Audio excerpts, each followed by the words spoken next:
আসসালামু আলাইকুম। প্রিয় দর্শক, অন্য মঞ্চের আলোচনায় আপনাদের সকলকে আমন্ত্রণ জানাচ্ছি। আজ আমাদের সঙ্গে আমন্ত্রিত অতিথি হিসেবে আছেন জাতীয় নদী রক্ষা কমিশনের সাবেক চেয়ারম্যান ডক্টর মঞ্জুর আহমেদ চৌধুরী। ডক্টর মঞ্জুর চৌধুরী, আপনাকে আমাদের অনুষ্ঠানে স্বাগত জানাচ্ছি। ধন্যবাদ। মঞ্জুর ভাই, আপনি দেখেছেন একটা জিনিস, গত কদিন ধরে আলোচনা হচ্ছে এটা নিয়ে যে আমাদের প্রধানমন্ত্রী তারেক রহমান সাহেব ভারত সফরে যাবেন কি যাবেন না। ভারতের দিক থেকে উদ্বেগ প্রকাশ করা হচ্ছে, নানা ধরনের আশঙ্কার কথা বলা হচ্ছে, এবং এমনও বলা হচ্ছে যে এটাই মানে না, এবার না গেলে আগামীতে সংকট আরো বাড়বে, দুই দেশের সম্পর্ক একটা সন্ধিক্ষণে উপস্থিত হয়েছে।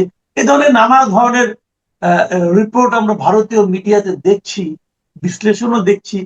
সেখানে উদ্বেগের পাশাপাশি এক ধরনের প্রচ্ছন্ন হুমকিও যেন আমি দেখছি যে এবারেই তোমার জন্য শেষ সুযোগ, আসলে আসো, না আসলে গেলা। এই ধরনের নানা ধরনের আমার কাছে একটু হুমকির মতো মনে হচ্ছে।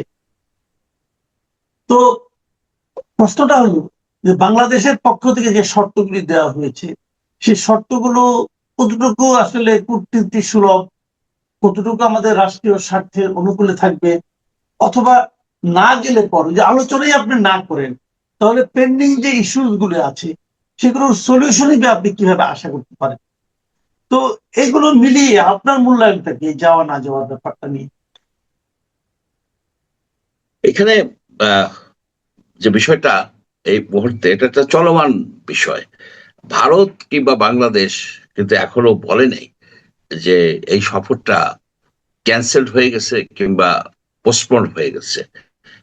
ভারতের রাষ্ট্রদূত দীনেশ ত্রিবেদী তিনি বলেছেন যে আলোচনা চলছে এবং তাদের প্রধানমন্ত্রী মোদী বলেছেন যে এই সফরটাকে তিনি মেমোরেবল করতে চান। অ্যাট দ্য সেম টাইম বাংলাদেশের পক্ষ থেকে বলা হয়েছে যে এই সফরটা করার জন্য ভারতের আহ, ভারতের এই একটা পরিবেশ সৃষ্টি করা, কন্ডিউসিভ এবং প্রপিশিয়াস, অর্থাৎ আহ, আহ, মানে একটা শুভ বিষয় আর কি চাচ্ছেন, তারা চাচ্ছেন যে বিষয়টা যেন সহজ হয়। এইখানে কিন্তু একটা ডিপ্লোম্যাসি চলতেছে। এর মাধ্যমে কিন্তু বাংলাদেশ বলছে না যে আমরা যাব না, আবার ভারতও বলছে না তুমি যদি না আসো তাহলে আর আহ, মানে সফর কোনোদিন আর সম্পর্ক ভালো হবে না। যে কথাগুলি বলা হচ্ছে যে বলে দিচ্ছে যে 21, 22, 23 অগস্টের মধ্যে না গেলে আর কখনোই স্লট পাওয়া যাবে না, ইত্যাদি ইত্যাদি, 8 ঘন্টার। এগুলি কিন্তু আহ ভারতের অফিসিয়াল কোনো কথা না, এগুলি বিভিন্ন রকমের পত্র পত্রিকা মিডিয়া এগুলি বলছে। অফিসিয়ালি হচ্ছে যে আহ আলোচনা চলছে, পেন্ডিং।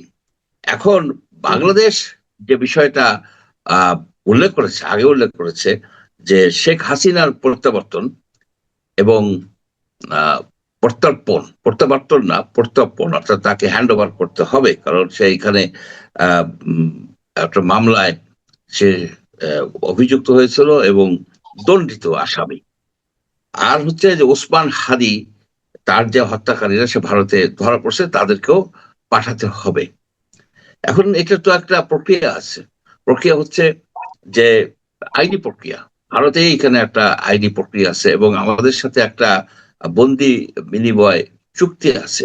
অর্থাৎ বাংলাদেশ ইচ্ছা করলে যদি তার দণ্ডিত কোনো আহ, ব্যক্তিকে ভারতের কাছে বলতে পারে যে তুমি তাকে পাঠিয়ে দাও।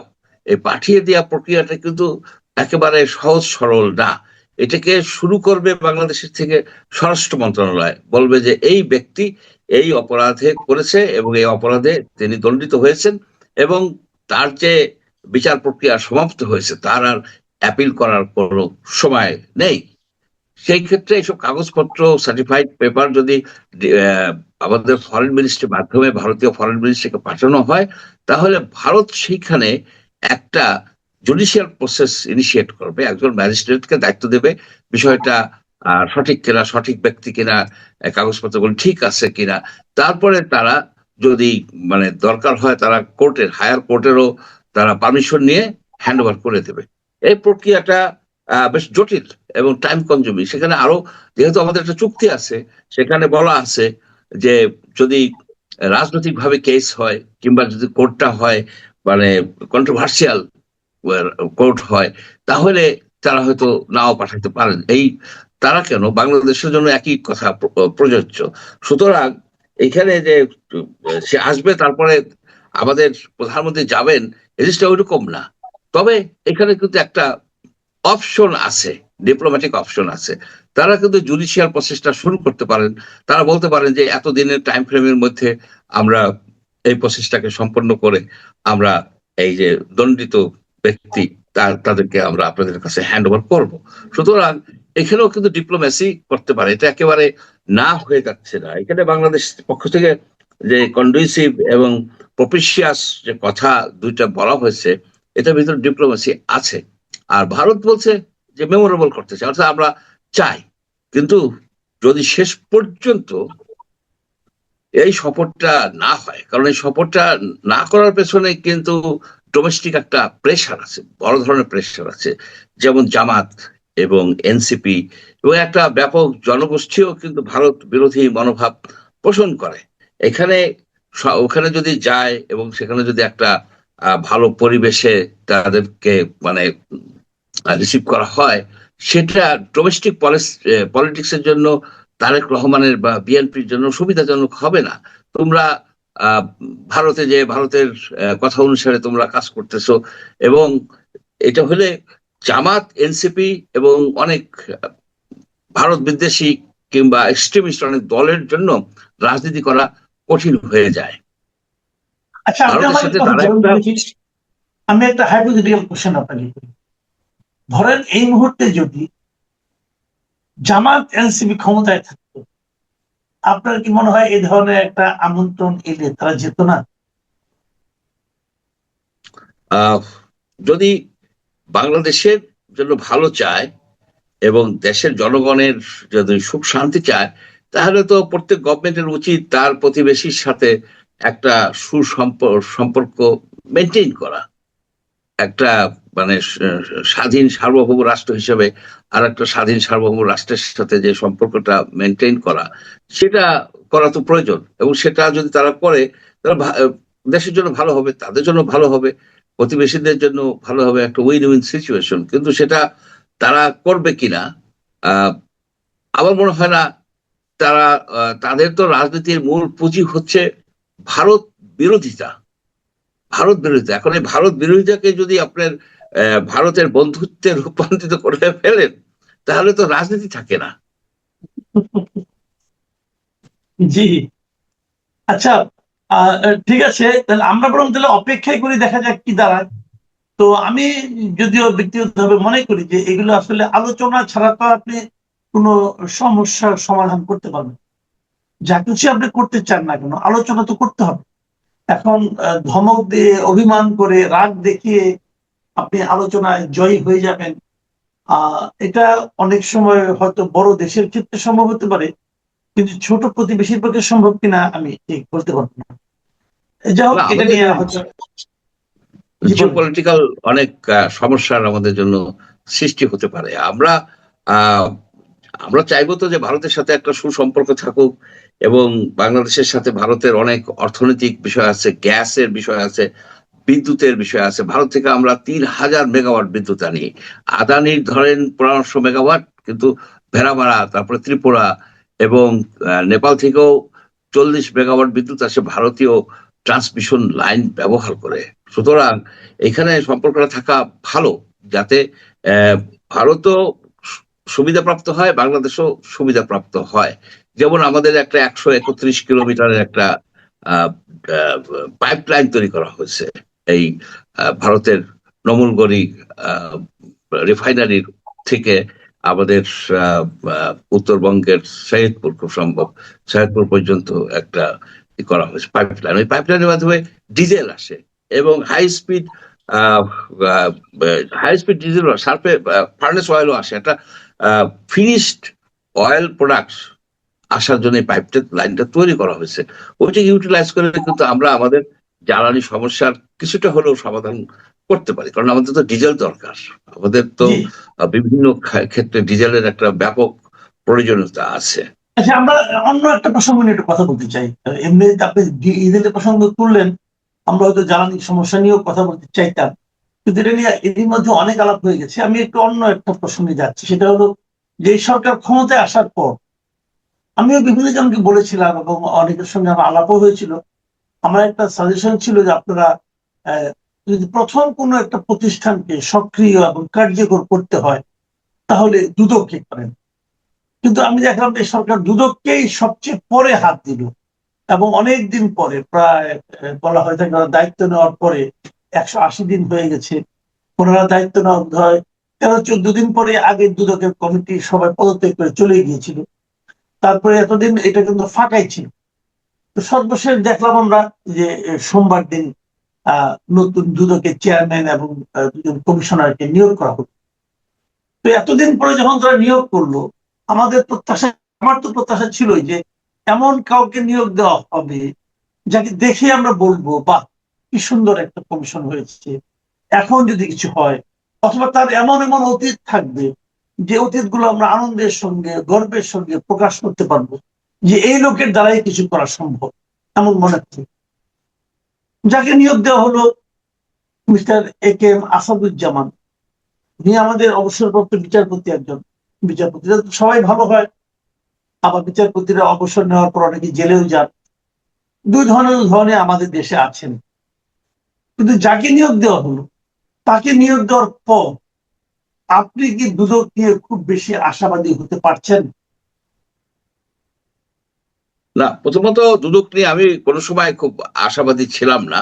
কারণ দুদককে এমন ভাবে গঠিত করা হয়েছে, সব সরকারি দুদক তো গঠিত হয়েছে বিএনপি আমলে, এমন ভাবে গঠিত হয়েছে দুদক যে সরকারি কর্মকর্তা যারা যদি দুর্নীতি করেন তাদেরকে আপনার ধরার এটা খুব জটিল করা।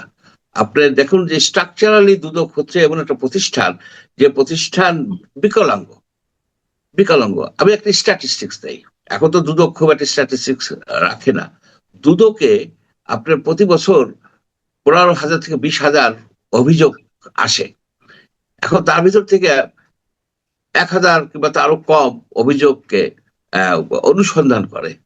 তারপরে তার ভিতর থেকে 400-500-কে অনুসন্ধানকে তারা তদন্ত করে। চার্জশিট হয় 200-250, এবং অভিযুক্ত হয় গড়ে 150-160। আপনি চিন্তা করেন, আপনার একটা কান্ট্রি, সেখানে 18-20 কোটি লোক, তা এবং দুর্নীতিতে সে বহুবার ফার্স্ট হয়েছে, সেই দেশে আপনার 100-150 মাত্র লোক এই দুর্নীতির জন্য দণ্ডিত হয়। তার মানে যে দণ্ডপ্রাপ্তের দিক থেকে, দণ্ডপ্রাপ্ত না হলে তো আপনি বলতে পারবেন না যে সে একজন দুর্নীতিবাজ লোক। সেই হিসাবে পৃথিবীতে সবচেয়ে দুর্নীতিমুক্ত দেশ হচ্ছে বাংলাদেশ। আমি আরেকটা উদাহরণ দেই। সিঙ্গাপুর হচ্ছে দুর্নীতিতে খুবই কড়া, সেখানে দুর্নীতি হয় না বললেই চলা হয়, ধরা হয়। একেবারে প্রথম দিকে দুর্নীতিমুক্ত রাষ্ট্রের মধ্যে একটা হচ্ছে সিঙ্গাপুর। আপনি দেখেন, সিঙ্গাপুরের লোক সংখ্যা আমাদের তুলনায় 30 ভাগের 1 ভাগ। সিঙ্গাপুরে 600-700 লোক প্রতি বছর দুর্নীতির দায়ে দণ্ডিত হয়। তার থেকে আপনি বুঝতে পারেন যে আমাদের এইখানের এই দুদক একেবারেই একটা অকর্মণ্য প্রতিষ্ঠান। আর একটা হচ্ছে যে যাদেরকে এইখানে দেওয়া হয়েছে তারা খুবই যে জাতীয়ভাবে পরিচিত কোনো ব্যক্তি নন, এবং তারা যে দুর্নীতি বিরোধী কোনো কর্মকাণ্ড করছেন, মানে যথেষ্টভাবে দুর্নীতির এগেনস্টে কার্যকরী ছিলেন, এ ধরনের বিষয় খুব একটা জানা যায় না। কারণ তাদের ব্যাকগ্রাউন্ড সম্বন্ধে জাতি খুব একটা জানে না। হয়তো এখন এখন জানবে, এখন তারা হয়তো জানবে যে এদের পাস্ট কি। কিন্তু অনেক লোক তো আছে এই দেশে যারা দুর্নীতি বিরোধী কর্মকাণ্ডের সাথে জড়িত ছিল, সোচ্চার ছিল, অনেস্ট ছিল। আপনার সরকারি বেসরকারি বড় পদে থেকেও তারা কোন রকমের দুর্নীতির সাথে জড়াননি। এরকম লোক কি এই জাতিতে নাই? আছে। তবে আমি মনে করি কি, এই দুদককে পুনর্গঠন করা উচিত এইভাবে যে প্রত্যেকটা দুদকের যে এখন আছে 5,000-এর মতো স্টাফ, সেখানে আরো আপনার 10-15 হাজার স্টাফ কিন্তু বাড়ানো যায়। প্রজাতন্ত্রের অনেক জায়গায় অনেক কর্মচারীরা আছেন, তাদের কর্ম নাই, আপনি তাদের খুব কম কাজ করেন। আমি নাম বলতে চাচ্ছি না, তারা হয়তো বিব্রত হবেন। তাদেরকে ধরে এনে রিঅ্যাসাইন করা যায় দুদকে, এবং প্রত্যেকটা মন্ত্রণালয়, প্রত্যেকটা অধিদপ্তর, প্রত্যেকটা স্বায়ত্তশাসিত প্রতিষ্ঠানে দুর্নীতি প্রতিরোধ সেল করা দরকার। সেখানে দুদকের লোক থাকবে, সেই মন্ত্রণালয় অধিদপ্তরের কর্মকর্তারা দুই একজন থাকবেন, আইন আইন আইনবিদ থাকবেন, একটা সিভিল সোসাইটির লোকও থাকতে পারে। এখন সেই সেলটা দুর্নীতি প্রতিরোধ করবে, এবং দুর্নীতি যদি হয় সেইখানে তারা যেন তদন্ত করে চার্জশিট তারা দিতে পারে, তারা যেন নিজেরাই চার্জশিট দিতে পারে। যেমন চুরি হলে একটা একটা অধিদপ্তরে চুরি হলে কি করে, সেখানে সাথে থানায় জানায়। কিন্তু এইখানে কি হচ্ছে যে আপনি দুদকের হেড অফিসে জানাবেন, তারা প্রথমে অনুসন্ধান করবে, যদি এলিমেন্ট পায় দুর্নীতির তাহলে তারা তখন তদন্ত করবেন। তদন্ত করার পরে চার্জশিট কিন্তু ওই কমিশন ছাড়া কেউ দিতে পারে না। চার্জশিট কিন্তু কমিশন ছাড়া কেউ দেওয়ার কোনো এখতিয়ার নাই। এখন এইভাবে যদি চলে তাহলে আপনি কয়টা চার্জশিট দিতে পারবেন? সুতরাং দুদককে ভেঙে দিয়ে নতুন ভাবে এইভাবে যদি দুদক করা হয়, যে দুর্নীতি বিরোধী, দুর্নীতি প্রতিরোধ সেল যদি থাকে প্রত্যেকটা বড় বড় অর্গানাইজেশনে, স্বায়ত্তশাসিত প্রতিষ্ঠানে, এবং যেসব জায়গায় দুর্নীতি হয় বড় বড় বিজনেস প্রতিষ্ঠানে, সেইখানে যদি দুদকের স্থায়ীভাবে থাকে তাহলে দুর্নীতি কমে আসবে। আর যদি দুর্নীতি কমে না আসে তাহলে শেখ হাসিনার যেভাবে পতন হয়েছে, ইউনূসের যেমন পতন হয়েছে, এরশাদের যেমন পতন হয়েছে, দুর্নীতি আমাদের নাম্বার ওয়ান এনিমি। বাংলাদেশের জন্য দুর্নীতি হচ্ছে একটা মরণ ব্যাধি, ক্যান্সার। জি, আমরা একদম অনুষ্ঠানের শেষ পর্যায়ে চলে এসেছি। আমি আরেকটা প্রশ্ন ছোট করে একটু জানতে চাই আপনার কাছে, যদি আপনি সংক্ষেপে একটু বলেন। যে দেখুন, আমাদের এই সরকারের তো 180 দিন হলো, 6 মাস। 6 মাসের মূল্যায়ন নানাজন নানাভাবে করছে, সরকার নিজেও করেছে, এবং জামাত ইসলাম করেছে, করেছে, এবং ইসলামী আন্দোলন দেখলাম করেছে। ব্যক্তি হিসেবে আমাদেরও একটা প্রত্যাশা ছিল। 6 মাসের মাথায় এসে আপনার প্রত্যাশার কতটুকু মিটেছে, এবং আপনি সরকারকে কিভাবে দেখছেন 6 মাস পরে এসে? না, আমরা তো আশা করেছিলাম। আপনি দেখুন যে আমাদের জাতীয় জীবনে একটা দুর্যোগময় পরিস্থিতি পাস করতেছি। আপনার 2024 সনে জাতি একটা সরকারের উপরে অনাস্থা দিল, জাতি সেই সরকারকে দেশ ছাড়া করে দিয়েছে, শেখ হাসিনা সরকার। তারপরে 2025 সনে আর একটা সরকার আসলো, ইউনূস সরকার। সেখানেও মানুষের অনেক আশা আকাঙ্ক্ষা ছিল, কিন্তু ইউনূস সাহেব যেটা করলেন, উনি দুর্নীতির একেবারে মেলা বসায় দিলেন, এবং নিজেও দুর্নীতির সাথে জড়িত হয়ে গেলেন, মব কালচার সৃষ্টি করলেন। একটা জেনারেশনকে উনি দুর্নীতিবাজ, নীতিহীন করে চলে গেলেন, ওনাকে জাতি সরিয়ে দিল। তারপরে আসলো একটা নির্বাচনের মাধ্যমে একটা গণতান্ত্রিক সরকার প্রতিষ্ঠিত হলো। ট্রাডিশনালি একটা দল যেভাবে আসে ঠিক সেইভাবে আসছে। জাতি কিন্তু অনেক আশা করছে, সেই সাথে সাথে আমিও অনেক আশা করছি যে এবার হয়তো আমরা আমাদের নতুন গণতান্ত্রিক পথে, সুশাসনের পথে একটা যাত্রা শুরু হবে। তবে 6 মাস যথেষ্ট সময় না একটা সরকারকে ফাইনাল এভালুয়েশন করার। কিন্তু কিছু কিছু ব্যাপারে আমি ব্যক্তিগতভাবে হতাশ। যেমন দুর্নীতি তো আগের মতো আছে, অনেক ক্ষেত্রে বলা হয় বেশি আছে। আবার যে চাঁদাবাজি কিন্তু কমাতে পারে নাই এই সরকার, চাঁদাবাজি কমাতে পারে নাই। আরেকটা জিনিস দেখুন, আমি তো ব্যক্তিগতভাবেই জানি যে বিষয়গুলি, যে যে বালু বালু লুটের মহোৎসব চলতেছে, মারামারি হচ্ছে, গোলাগুলি হচ্ছে, নদীর ভাঙ্গন শুরু হয়ে গেছে। আপনার সেইখানে মাদারীপুরে দেখলাম গত পরশুদিন আপনার মশাল মিছিল হয়েছে, কারণ ওইখানে আড়িয়াল খাতে ব্যাপকভাবে আপনার অবৈধভাবে বালু উত্তোলন করা হচ্ছে, যার ফলে পা ভেঙে যাচ্ছে। নদীর পাড়ের লোকেরা, ভাঙনে যে কি ব্যাপক ক্ষতি হয় সেটা তো অনেকে বুঝে না। ভাঙনে সবকিছু চলে যায়, কিছু থাকে না। এখন এইখানে এই সরকার কি করতে পারছে? কিছুই করতে পারে নাই। কোন রকমেরই কোন কার্যক্রম আমরা দেখতেছি না। এইসব কিছু কিছু বিষয়, আরো অনেক বিষয় আছে, আমরা হতাশ হচ্ছি।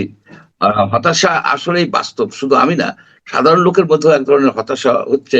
জিনিসপত্র দাম বেড়ে যাচ্ছে, বিদ্যুৎ সমস্যার সমাধান হচ্ছে না, এটা আগের সরকারের হেরিটেজ, আগের সরকারের কারণেই হচ্ছে, এটা তো বললে তো হবে না। সরকার তো বর্তমান সরকার, এবং আগামী 15 দিনের মধ্যে কি বিদ্যুৎ সমস্যার সমাধান হবে? অনেক জায়গায় ঘন্টার পর ঘন্টা লোডশেডিং হচ্ছে এই গরমের ভিতরে। এখন বিদ্যুৎ কেন্দ্রিক হয়ে গেছে মানুষজন ধরেন সব বাসায় এসি না থাকুক, ফ্যান তো আছে, ফ্যান তো চলতে হবে। এবং বিল্ডিংও তো সেইভাবেই তৈরি হয়েছে। আগের দিনের যে বাড়ি ঘরগুলি ছিল খোলামেলা, খোলামেলা ছিল সেইভাবে। এখন অনেক বাসাই হচ্ছে একেবারে মানে কি বলবো, জানলা কপাট খুবই কম, জানালা কম, তারা ফ্যানের উপরে কিংবা এসির উপরে আহ, নির্ভর করে। এখন এই যে বিদ্যুৎ পাওয়া যাচ্ছে না, এটার কারণটা কি? কারণটা আমাদের যে গোড়াতেই গলদ ছিল, শেখ হাসিনা সরকার যে সমস্যাটা সৃষ্টি করে গেছে, সেই সমস্যাটা হচ্ছে যে বিদ্যুৎকে সম্পূর্ণভাবে আপনার বিদেশ নির্ভর করছে। যেমন ভারত থেকে আপনার 3000 মেগাওয়াট বিদ্যুৎ আসবে, তার মধ্যে 40 মেগাওয়াট আবার নেপাল থেকে আসবে, কিন্তু ভারতীয় ট্রান্সমিশন লাইন ইউজ করে। তারপরে আপনার যে গ্যাস উত্তোলনকে বন্ধ ছিল, গ্যাস গ্যাস উত্তোলন বন্ধ থাকার ফলে বা স্লো ছিল, আপনার ডোমেস্টিক গ্যাস উৎপাদন কিন্তু কমে গেছে। এখন কি হচ্ছে, যে সবচেয়ে দামি জ্বালানি যে লিকুইফাইড ন্যাচারাল গ্যাস বা এলএনজি, দুইটা টার্মিনালের মাধ্যমে আসে, দুই টার্মিনালের মাধ্যমে এসে এটাকে রিগ্যাসিফিকেশন করে, সেটা পাইপলাইনে দেয়, কারখানায় দেয়, এবং আমাদের যে ওই বাড়ি ঘরের যে গ্যাস, সিলিন্ডার গ্যাস, এইসবে তারা সিলিন্ডার গ্যাস আবার অন্য সিস্টেম, এগুলি তারা করতেছে। জ্বালানিতে স্বয়ংসম্পূর্ণ হওয়ার যে একটা মাস্টার প্ল্যান ছিল, সেই মাস্টার প্ল্যানকে সম্পূর্ণভাবে ইগনোর করে কমিশন খাওয়ার জন্য এই কায়দাটা করছে। তারা দেশে বিদ্যুৎ উৎপাদন করতে দেয় নাই, দেশে বিদ্যুতের উৎপাদন করতে পারতো। আমাদের যে খনি ছিল, খনি থেকে কয়লা উঠিয়ে বিদ্যুৎ উৎপাদন করলে আমাদের কিন্তু অনেক সাশ্রয়ী হতো, এবং আমরা সেলফ সাফিসিয়েন্ট হতে পারতাম। কোথাকার কতগুলি লোক তারা এসে বললো কি এনভায়রনমেন্ট ধ্বংস হয়ে যাবে। এনভায়রনমেন্টে কি বুঝে এইসব লোকজন? তারা কেউ কোনোদিন ইকোলজি পড়ছে, এনভায়রনমেন্ট পড়ছে? এইসব লোকজন রাস্তায় নেমে আপনার আমাদের যে দেশীয় কয়লা থেকে বিদ্যুৎ উৎপাদনের বিরুদ্ধে তারা চলে গেছে।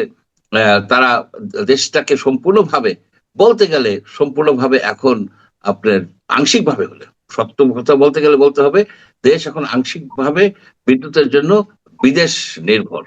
কয়লা না নিজেদের আমি ঠিক কয়লা আছে, ইউজ করবে আপনার না, কিন্তু এই বিদেশি কথাগুলো কয়লা আমরা, এনে কয়লা চালাবে।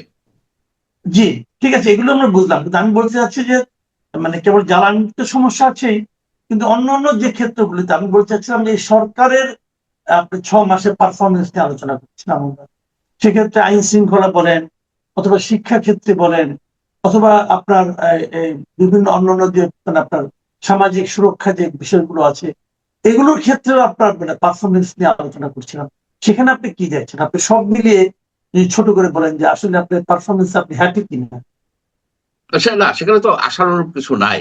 আপনি দেখেন পুলিশ বাহিনী এখনো তার আত্মবিশ্বাস ফিরে পায় নাই। রাত্রে দেখা যায় যে গ্রামের দিকে পুলিশ বের হয় না, এবং হম। গ্রামে যেমন ডাকাতি হয়, ডাকাতি শুরু হয়ে গেছে। আহ, আপনার মব হয়, এখনো তো মব হয়, এখনো তো লোকজনকে মারা হয়, এখনো আপনার ফলস কেস দিয়ে মানুষকে হেনস্থা করা হয়।